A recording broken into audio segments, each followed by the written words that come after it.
Productize has been out there in the last 10 years and it's one of the biggest product conferences in Europe. We have Andre on the show and he is the captain and CEO of Productize. And where do you think are we heading with the conferences in the future? Conferences, historically speaking, I don't think they have been disrupted. Tribal gatherings have been with us since the dawn of time. So how can you disrupt such a thing that has been such a fundamental way of humans to learn and to share? Yes, I think that online events still serve a purpose because they know the IRL is really the scene and digital is the second best option. What are the challenges for having a business like a conference? Welcome back. Today I'm very excited to talk with one of my favorite guests. We have Andre on the show and he is the captain and CEO of Productize. Productize has been out there in the last, I would say 10 years, so 1 decade, and it's one of the biggest product conferences in Europe. Glad to have you on the podcast. Thanks, Amir. And yes, captain, I think it's the best description for what I'm actually doing is captaining the ship more than being the CEO of a fairly small product consulting company. And super glad to be doing this here from Lisbon in our own podcast studio as we were speaking just before the show. Awesome. Please let us know a little bit about yourself and how did you end up in the product world? So I think I was always a product person at heart, to be honest. I think I knew it before I knew it, right? This kind of, when I was a kid, I used to go with my, with my stepfather when he was buying his new car, and I was doing lots of questions to the car dealerships, like, okay, so, this was back in the early 90s, right? And I remember that I was asking him about onboard car computer and all this stuff. I was discussing vividly all the specs. And as you go through this process, you start to realize choices that the car manufacturer has to do in regards building a specific product, in this case a car product, right? And specifically it was, for some months he was enumerating between a Renault and an Honda, and I had very firm convictions on a specific model that he should buy. He ended up not buying that model. Let's pause here for a second. The other day I was looking into our channel analytics and I noticed many of you guys are watching a lot of our episodes but not yet subscribed to our YouTube page or Spotify. I will ask you as a favor, please support us by subscribing to our YouTube page and Spotify page, and I will promise you I will do everything in my power to make each episode better and better. Thank you. But as we went through the thought process of car purchase, you start to realize, okay, so if this car is better but it's heavier, if it's heavier, it's going to be spending more fuel. If it's spending more fuel, it's going to be more expensive. So, I realized it's not obvious, right? I mean, as a kid, I think or even today, lots of product managers, lots of people think it's all about cramming more features and ad infinitum, you will succeed in this game. And this is not that kind of game of more is more. This is a game where you always have to find a balance. And that balance is akin to a dance, or is akin to a kind of, poetry, right? Which is rather philosophical if I go through that explaining it that way. But what I'm trying to say is that product creation is always about making hard choices. And that thought process was when I was, a kid, what led me maybe to think a little bit more about this. Then, of course, on a professional note, I started as an engineer. I've been an engineer for the past 10 years of my life. It was a great experience. I really enjoyed working as an engineer, to be honest. And I have very geeky, technically minded colleagues and friends, and some of them are still friends. But I always realized I was not a really good engineer. So I felt that I was always my best when I was close to business, or trying to do questions to the product managers inside the companies that I was working on. And I had a chance to work for Nokia, and inside Nokia they had product management department. And that's really when I discovered that there was a profession called product management.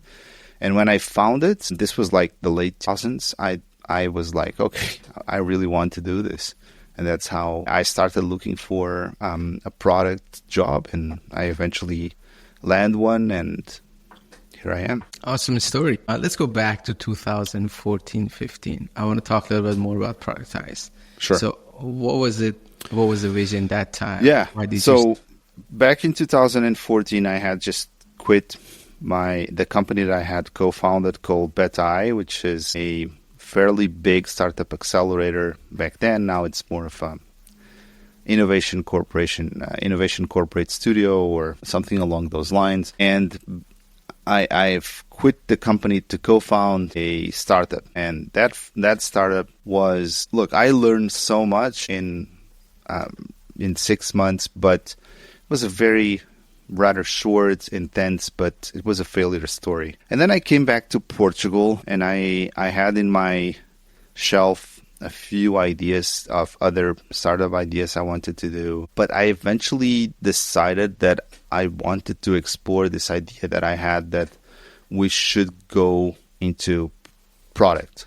We should get together all the good product people out there, invite them to come to Portugal and do a conference. And why a conference? Because I had been doing conferences in the past, and that was just the tool that I had to put people that have the same preoccupations, that have the same mindset together in the same room, in the same community, and allow them to speak about it and exchange ideas about it. Up to this day, I'm still wondering whether conferences and events are the best format to do that, but that is a whole different story. And that's how it was started. We started Productize as a conversation between like-minded people about what was needed to take back then the Portuguese startup ecosystem to the next level, because productization is really hard. And for the last 5 years I had been working at Beta, we had been struggling about classical startup acceleration stuff, right? Venture capital, all this stuff. And that was partially solved. And as that was partially solved, the whole product question was much, much harder.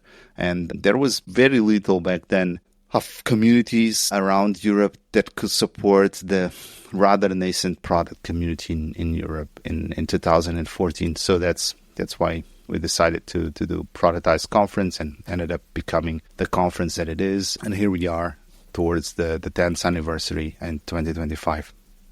What are the challenges for having a business like a conference? Okay, so I think it's a huge challenge. And every single conference organizer that I talk to, if they are independent conference organizers and they rely on one conference or so, they don't really take it as a real business. I think most people that do events, and now that I'm a little bit better known in this space, other prospective conference organizers, they come to me, they ask me for mentorship and help. And it's really hard because this is a labor of love, right? It's a little bit like a podcast or any other love. I think they call it the love economy, right? Because it's about content creation, podcasting, YouTube stories, events, conferences.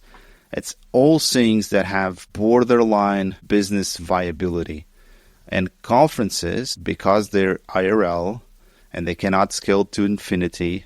I mean, if you are a very successful podcast and you have very digital, you can really productize it, right? A little bit like, in this space, I think the best example would be Lanny's newsletter and podcast, right? In an event, you cannot really do that, right? Because you are always capped by the number of people that you're going to have in your event.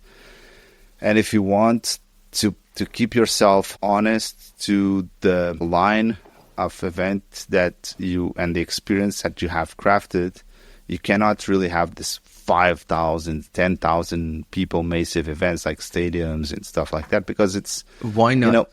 What is that? Why not? Well, because it becomes more of a show than a conference. And part of the value proposition of the conference is the networking, is so here in Portugal, we have the Web Summit, right? You might have heard about it. It's huge, 70,000 people. Content-wise, it's really hard. If you want to learn about a specific topic, you're going to have like this 15, 20 minutes tops conversations. Everything is very shallow. People don't really dive deep into anything. And then, of course, you have this 1 hour pseudo workshops, but they're not really workshops. So we decided, and if you really want to provide a platform that gives proper training, that gives a proper experience of content, you really have to have a more solid content structure. And that implies having longer format masterclasses, talks, and workshops that are really workshops, okay, where people actually take their pens, they take their papers, they go and they do some exercises, and they follow an entire structure and process for at least 3 or 4 hours, an entire morning, right? The objective is that you get out of this and you feel that you learn a new framework, that you're able to go back to the company and explain to your colleagues. I've been to, Teresa Torres' workshop, as she has been one of our trainers multiple times.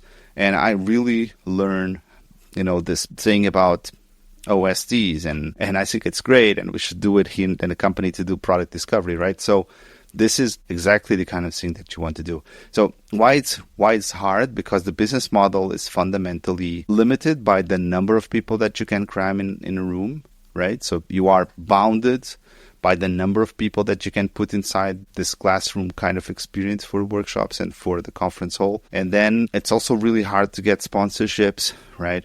Also, most of the contracts that you're going to sign are yearly contracts. So it's the conference on a conference. So you always feel that you're starting over every year from scratch. It's like a tree, right? A tree grows, has the leaves fall in the winter. So I think the analogy, it's ours. So we have this long winter where we have to go through without leaves. And then eventually in the spring, the leaves start to grow again. As the sun starts shining brighter, attendees starting, maybe we should go to Portugal where it's warmer. And we actually have this good excuse to go to an event and learn about specific product topics. And then summer blossoms and everything seems like it's great. And then, of course, the fall is coming again. And by fall, the leaves start falling. And we have to start all over again, all over. So it always feels that we are in this perpetual motion machine where we always, in this treadmill, we never really get out of where we are. And that's by definition. Of course, you can say, but what about this guys, this professional organizers? Well, but they have a portfolio of companies a portfolio of conferences. And that's how the business eventually can grow. You have a portfolio of conferences and then you keep the same structure. But that obliges you to have different, conferences, stories, verticals, that kind of stuff. And that's also hard, in my opinion, to do. And not necessarily what we want to do, because we wanted to stay very much focused in the product community. And that's where we have been for the last few years. We're now starting to diversify a little bit into defense tech, but that's for sure something we can delve into the conversation later on. Yeah, we will talk about that a little bit later. From what I understand, it's a seasonal business, right? So you have one conference throughout the year, right? But you also give a great example of Lenny. Lenny started from the podcast and from the newsletter, became famous. The newsletter started to grow, and then he started the podcast alongside that, right? So when you build a brand of this conference, and I know that you also have a great podcast, doesn't that brand start to distribute from different sectors, and then you can focus on different things to grow the business? So like, let's say one conference per year, like a successful podcast show, and then some other stuff. Well, I think you have to take what reality is. The reality is brand strategy seems to be working well when so in terms of brand, I think it's better if you scale a digital product that can scale a lot. And eventually, if you scale a lot, that digital product, whether it's a newsletter or a podcast or, YouTube format, YouTube channel, then you have lots of eyeballs. So you're going to create this very big community. And very big community, when thousands, well, when I say community, in the beginning it might just be audience. But in case of Lenny, I think he was also smart because he understood that it's not just about the audience, it's also about community. So we created all these communities across the world where people can hang out and it's very informal, but it does help to create this sense of, oh, this is like the community of attendees or audience of Lenny, right?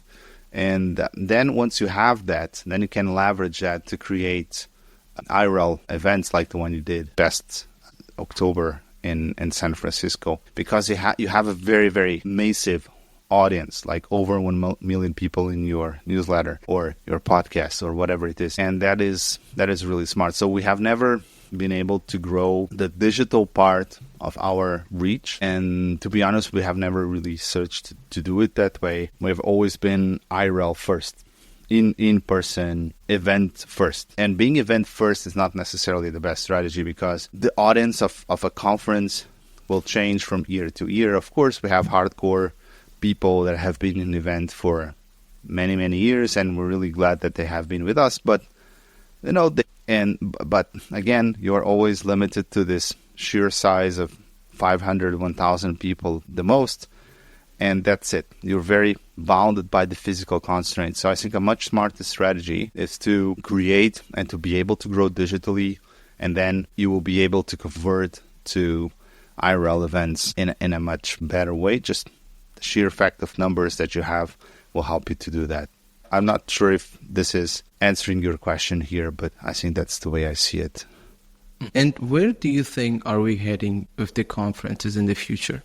Conferences, historically speaking, I don't think they have been disrupted. And if you think about how conferences started, they started arguably in the 19th century. So conferences as we have them today are also a fairly recent development. But you could also say that conferences are just a more structured way of doing tribal gatherings. And tribal gatherings have been with us since the dawn of times, right? People would be around the fire in the, in nascent human communities in Africa or in the Middle East, and they would join the entire village or the entire tribe around some kind of big fire, and they would discuss.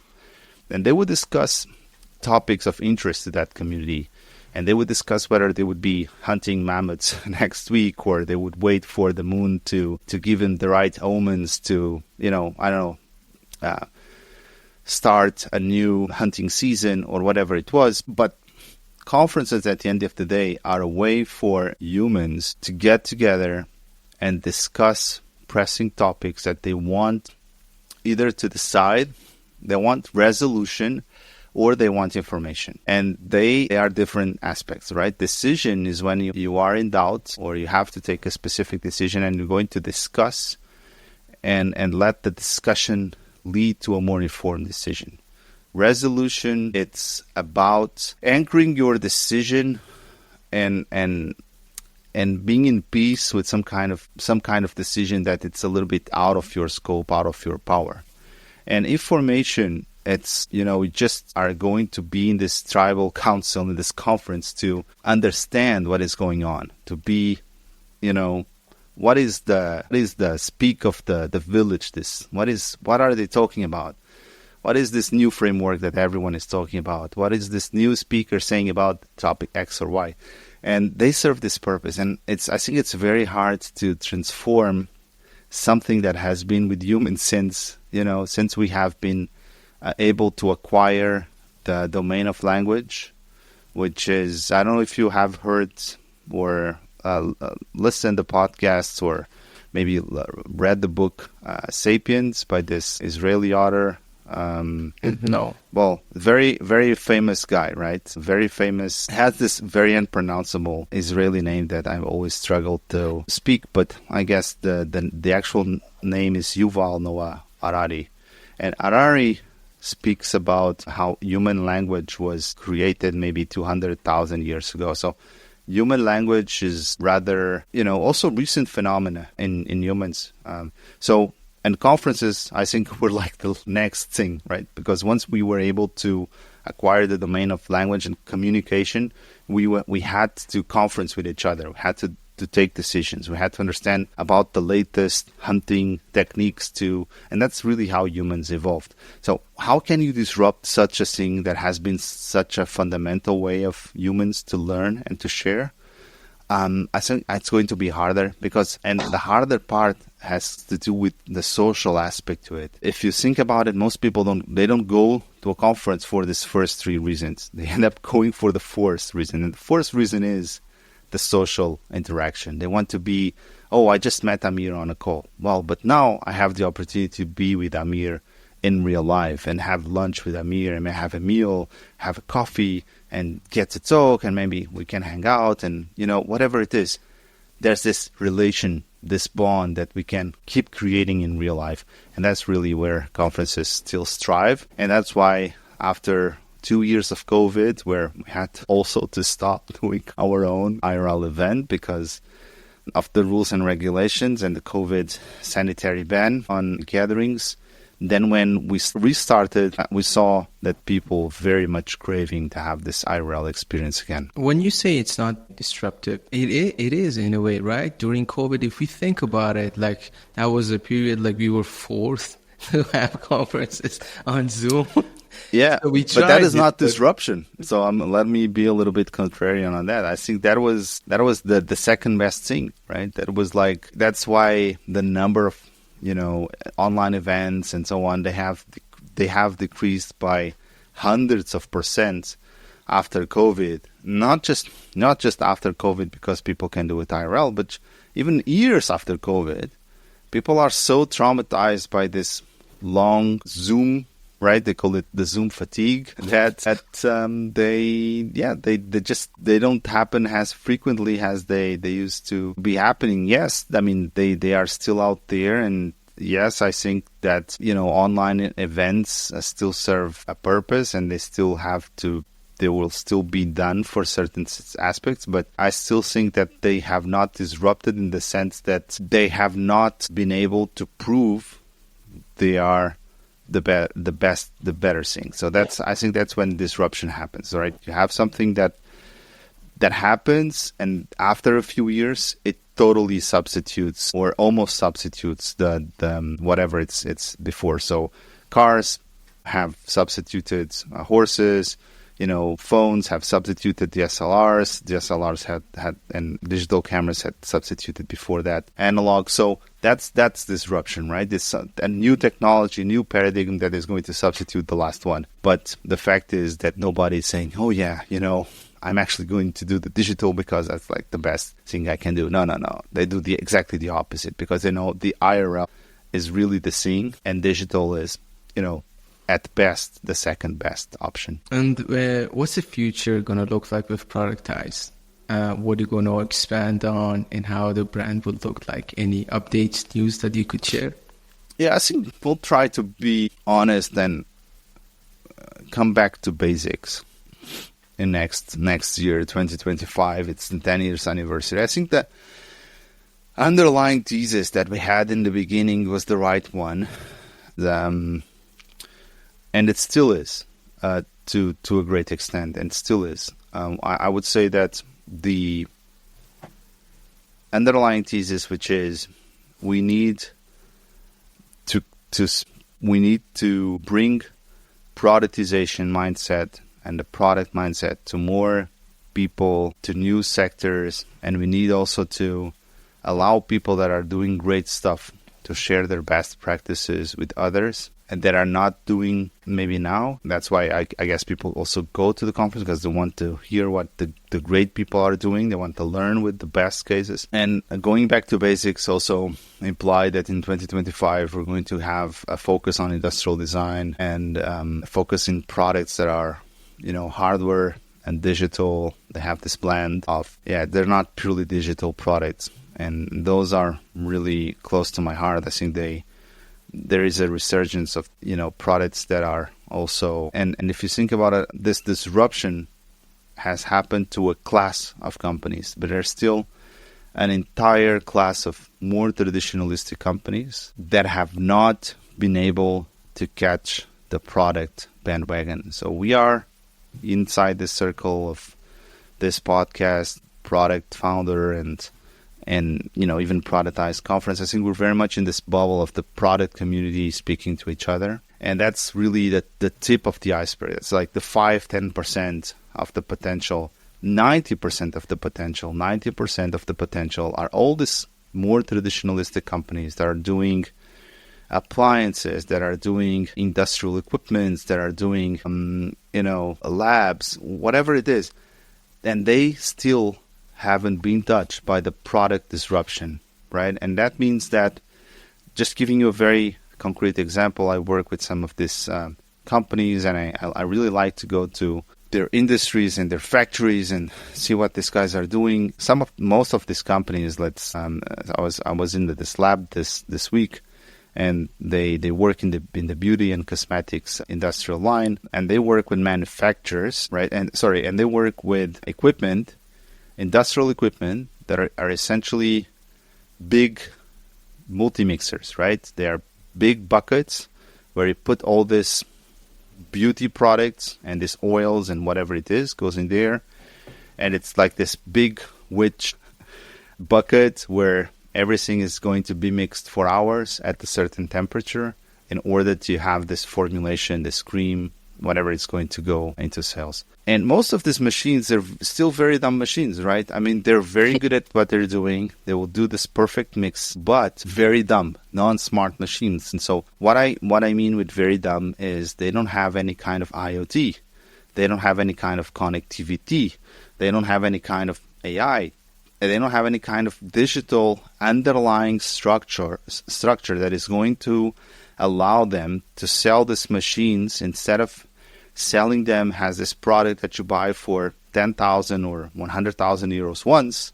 You're going to, buy a model or a subscription, and then instead of having this crazy expensive technician going there because the machine is broken and your factory is going to stop for months, the machine is actually going to be able to to solve its own problems or to communicate with technicians, to go there whenever it's time to do the cycle. This has been discovered by the jet engine industry many years ago. I think they started doing this model maybe 20 years ago. But jet engines are one of the most expensive pieces of machinery that you can buy, right? Because each jet engine on a big plane will cost you maybe millions of euros. The thing is, technology now is so developed that, a 5G modem and some kind of sensorization in the machine will cost you also some cents of euros. So there's no good excuse not to bring this wealth of technology and to start smartifying all this industrial equipment, much more than in the B2C where I think you have like the smart lamp on your back, on your studio, right? That's connected to the internet. But, if it stops working, the worst thing that happens is you don't have such a fancy studio. But if a factory stops working, it's thousands and thousands of euros of losses. So I think there's this huge disruption for new product opportunities in these companies that haven't been touched by productization yet. That's very interesting. I was actually thinking what you were talking about. Then I think it's something that we have to see how it will change. I know some sectors are changing and some countries are trying to change those, but traditionally thinking, still a lot of the companies or a lot of the countries are still doing it very much old school. So still there are people who are, even if you think about farming, right? So there's people who are still doing the whole manual work, right? And then there are farms that they're like absolutely fully digitalized, right? Absolutely. There are robots, Absolutely. there are sensors, so everything is being measured. Yeah. And farming is a great example because, no pun intended, but you can do orange by orange and an apple to apple comparison, right? You can say, so keeping that analogy in place, farmers in Holland, in the Netherlands, are, twice or 3 times more productive than they are in Spain for tomato crops. which is crazy if you think about it, because, the weather in Spain, it's much, much better than in the Netherlands, da-da-da. So how is that possible? Well, it is possible because they're using much more advanced technology and profit optimization and, crop optimization techniques that obviously make them much more profitable than in other countries. And Spain is already, and Portugal are already quite productive in that specific crop. And the same goes for many, many other crops, right? This was just an example. But think about it. Think about the potential for increasing crop yielding if everyone was as productive as the Netherlands is nowadays. Yeah, absolutely. Going back to the startups, when I was attending Web Summit, I think it was last year. And what was really amazing, it was my first time in Lisbon, first time in Portugal. I absolutely had no idea what's going to be there. So I just went there, and in one of the talks, I sat in the first row in the main event, right?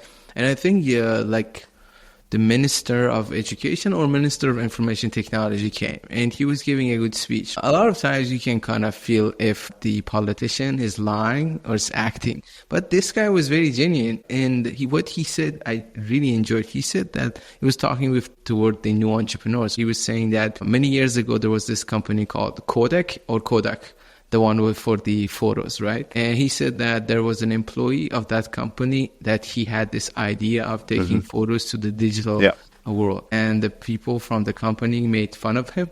And they were like, this is a stupid idea. Why people would do that? 10 years later, that company is no more, and digital became like the core of whatever we do. What I felt in Lisbon and Porto, I felt like there's great environment for startups, right? There's this great environment that companies, people are looking into innovation, looking into, okay, we are open to change.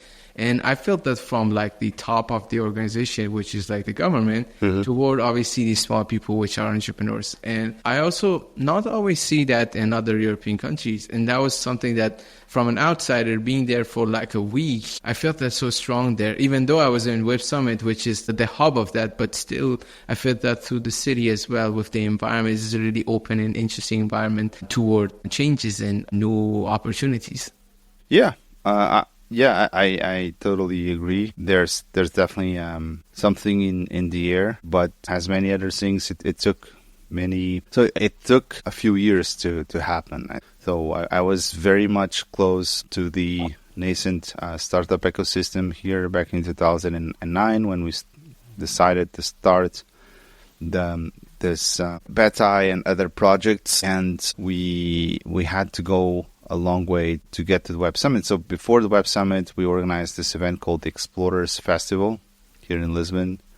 That was, I would say, like a pre-Web Summit. A pre-Web Summit has in a totally different kind of event, but still very much related. We did invite the Web Summit people to come and speak at that event. Whatever we've done, I think they have seen something in the Lisbon atmosphere that allowed them to think that Lisbon would be a good place to bring their conference to Lisbon, because as you know, Web Summit was originally organized in Dublin, Ireland. Yeah, and now here it is. Yeah, absolutely. When I think about a career of a product manager who, let's say, has been a product manager in the past 5 years, if you work in a startup, you usually always talk or see one or two product managers. If you work more enterprise, bigger companies, you have more number of product managers, but then you're not always directly working with them, right? But now if you're experienced with Productize, you work with so many product managers. And not only that, you're also always following the trend and thinking about what could be the next 5 to, I would say, also a decade. So when you find these product leaders who really excel, what patterns or habits do you see in them? Okay, great question. What makes a great product manager? So I've been lucky to meet a few of them. Well, I would say there's like some commonalities. The first thing is a good domain knowledge about product. So these people, they know the frameworks, they know the authors, they read the books, and they don't do it, brag about it and put it on the desk behind and say, I have all these books. They actually have been through them. They might even have written about it on their own blog posts, and I think they really try to think about all these new frameworks and these methodologies in a critical way, and that's the best way to learn, right? You are not just applying or reading about it, but you are also comparing them against prior knowledge or other frameworks, and you're really trying to organize your mind and creating your own mind map of how to organize your domain specific knowledge about product. So I think that's commonality number one. They know their trade, and they know their trade because they've read the books, because they've read the posts, because they actually are on top of the game in that specific domain. The second thing that I've seen is that they are usually good stakeholder managers, and they work effortlessly to make their stakeholders informed and to take their stakeholders' opinion in very organized ways. So that's why they are, and this is a self-fulfilling prophecy, if you think about it, because that's what also makes them to be perceived as great product managers, because they are such a great stakeholders manager that every single stakeholder, if asked, oh yeah, I love this guy or I love this girl. I mean, she's awesome because, even before I needed, she was sending me all these emails, or she was, informing me about what was happening, and they are great at doing this, the stakeholder management, in a very proactive way that you always feel that they are in control, that everything is kind of in control. Sometimes it's a little bit of an illusion, right? Because, as you know, sometimes it's not, but they do it in a very effective way, stakeholders management. And the third thing I would say is they deliver, right? They are people that deliver consistently, on consistent terms, on date, on schedule. Sometimes it's not about so much inherent quality of what is being delivered. It might be between good or very good or top, but obviously, but it might vary a little bit on that. But it's consistent in the way that it's being delivered on time and on schedule, and that makes people, again, trust them a lot, believe that they are very trustworthy, which at the end is a critical thing to have if you are a product manager. Then I think exceptional product managers are the ones that, on top of all of these traits, they also have this wild card. And the wild card is the magic that might be something about they are very culture person. So they really know history, they really know the story, they really know why things happen this way, and they're very much into this first order principles of trying to go back to why things are happening in a certain ways, and they really, and they are able to draw connections between fields of different aspects, and they understand it's, I'm designing this keyboard that you have in front of you, but this is not just a keyboard. This is actually a device that is incorporating thousands of years of knowledge, from typesetting to color codes to plastic molds to, they really understand where all this is coming from, and they understand this is much more than a keyboard. This is about the ergonomics. So they have this strong backing to make this second, third order connections that very few people do, because for them it's just a keyboard.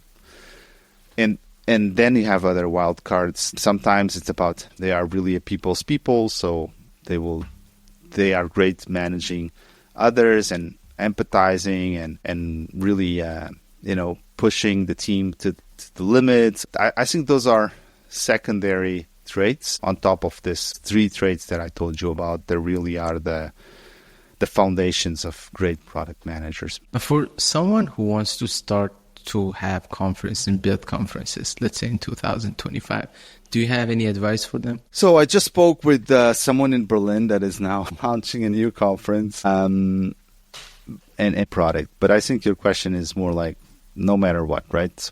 Whether it's product or something else. Yes, but also at what product? Yeah, I would say, look, and I think I've been asked that before, don't do what I did. I'm a very passionate kind of person, right? Very much moved by irrationality and not rationality. So when I decided to do stuff in the past, I've always done it just because. I never really took the time to do a little bit of market research, understand what was going out there before.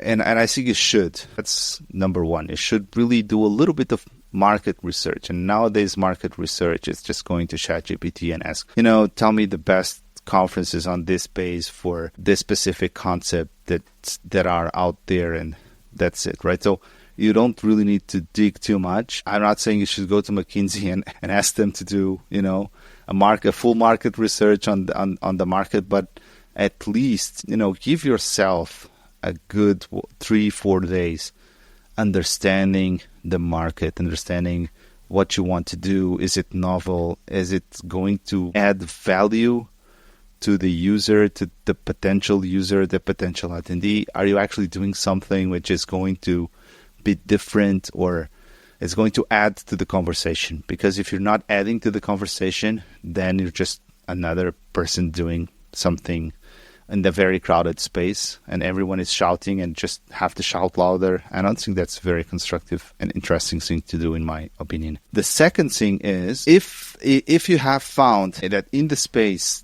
where you want to work, it's already quite crowded, you might want to outreach to people already doing stuff in that space and ask them whether they want to work with you, or can you work with them in any meaningful way. And that gives you two things. The first one is it gives you the opportunity to see how an organization actually works, and you will learn a lot just by osmosis and seeing what are they doing, especially if you are smart and you are ambitious. And secondly, you can take over if you're lucky.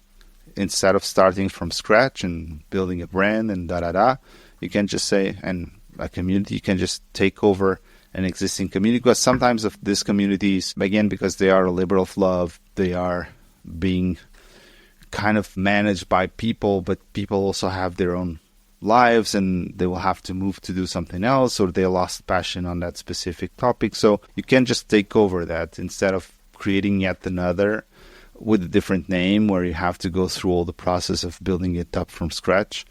You can give new blood to an existing community and have your own ideas and your own passion into that community.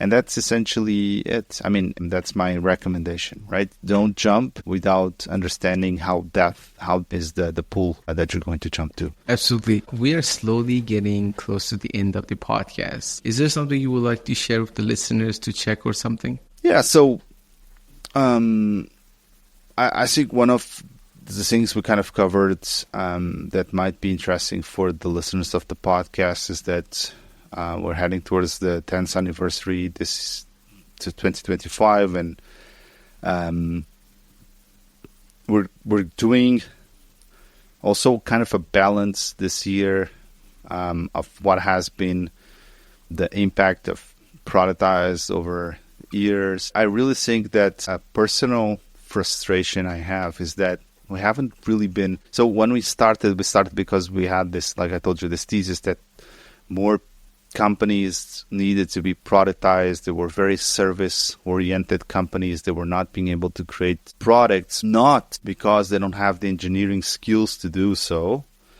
but they don't have the business acumen and the productization mindset to do so. And we thought, if we bring this inspiration for companies that they can do it, maybe they will do it. And that thesis has proved terribly, terribly wrong.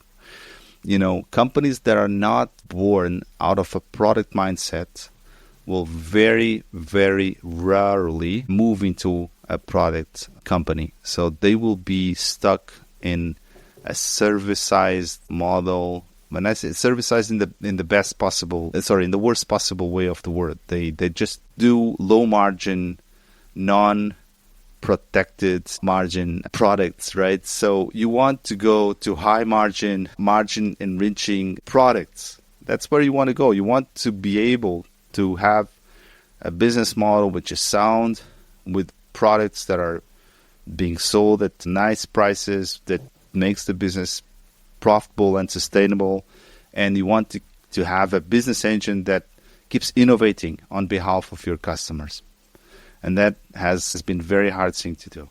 So where we have been more successful, of course, is preaching to the people that are already doing that. And then it becomes a little bit of a religious experience where people go there, but you're preaching to the believers. You're preaching to people that already believe in this gospel. You're not really selling the gospel to newcomers. So people are, oh yeah, I found the light. Now I see productization is the way to go. And I'm really going through the very difficult path towards productization. Doesn't happen. It has never happened, or it happens very, very seldomly.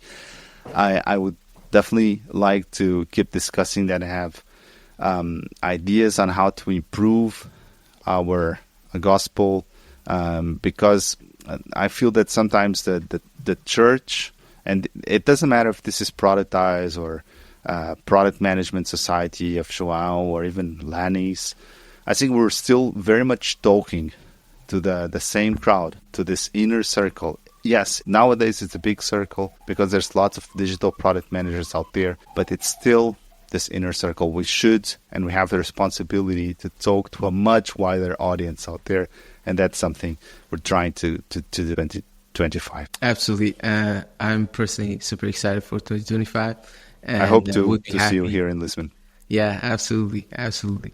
Well, folks, make sure to check out the Productize website and also the conference. If you had a chance, definitely join in. Thank you so much for joining this podcast episode. Thank you, Amir. Have a great one. Wow, you made it till the end. I'm very proud of you. Comment down below which part of the podcast did you like the most and who should I interview next. Also, on the screen, you will see a lot of our other great episodes that you should definitely check out.